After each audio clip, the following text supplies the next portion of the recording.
Oil dominates discussions as China's president visits the Middle East. We ask what he hopes to achieve. And fancy a cuppa, how businesses are trying to revamp the way tea is consumed in India.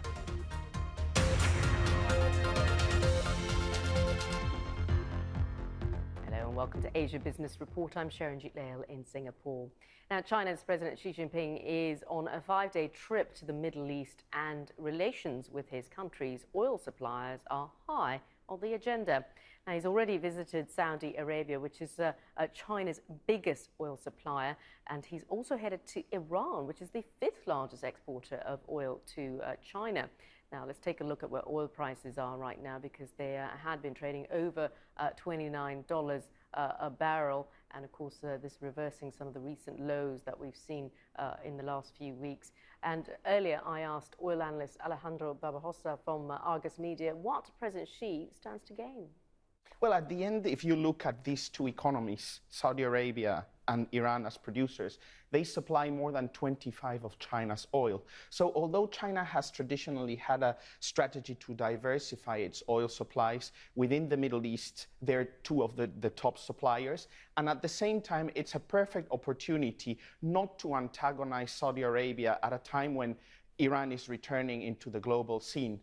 Plus, this would be a great opportunity for Saudi Arabia to create an outlet for its crude and for Iran in China, which is their biggest market and the market which is expected to grow the most, by creating an outlet for their crude with refining ventures. Right. Now, that's really fascinating, that because you mentioned that relationship. It's a very tenuous relationship that's rife with tension between the Saudis and the Iranians. And certainly the fact that the Saudis have been insistent that production continues high for oil. So what are the odds that OPEC cuts production this year to try to boost up these prices, which are at these historic lows?